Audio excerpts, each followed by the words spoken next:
મોરબી જિલ્લાના માળિયા મિયાણાના રણકાંઠા વિસ્તારના વેજલપર ગામે પાણી ભરાતા 45 પરિવારોની હાલત કફોડી બની છે। ડુંગરીવાળા વિસ્તારમાં ગત રાત્રે અચાનક ઘરોમાં પાણી ઘૂસી જવાથી લોકોને ભારે હાલાકીનો સામનો કરવો પડ્યો છે। 8 કલાક જેટલો સમય વીતી જવા છતાં હજુ પણ રસ્તાઓ પર 1 ફૂટ જેટલા પાણી વહી રહ્યા છે। સ્થાનિક રહીશો દ્વારા નજીક જ પાણી નિકાલ માટે મોટું નાણું બનાવવામાં આવ્યું હોવાના કારણે આ સમસ્યા સર્જાઈ હોવાના ગંભીર આક્ષેપો કરવામાં આવ્યા છે।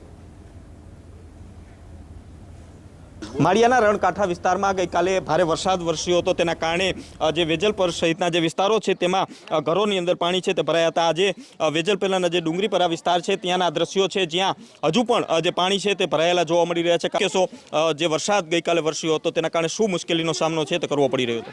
અત્યારે સાહેબ વરસાદ થયો, એકદમ પાણી બધું ગામનું બધું આલીપા કાઢ્યું, ટોટલ પાણી આલીપા કાઢ્યું। અને અમારા અત્યારે ડુંગરીવાળા પલોટ વિસ્તારમાં તમામ ઘરના મકાનમાં પાણી ઘૂસી ગયા છે અને બધું ગામનું ટોટલ સીમનું પાણી ને ગામનું પાણી બધું એક જ ઠેકાણે પાણી નીકળવા નાલું કર્યા પછી બરાબર તમામ પાણી બધું અત્યારે પલોટ વિસ્તારમાં ઘરમાં ઘૂસી ગયા બધાને।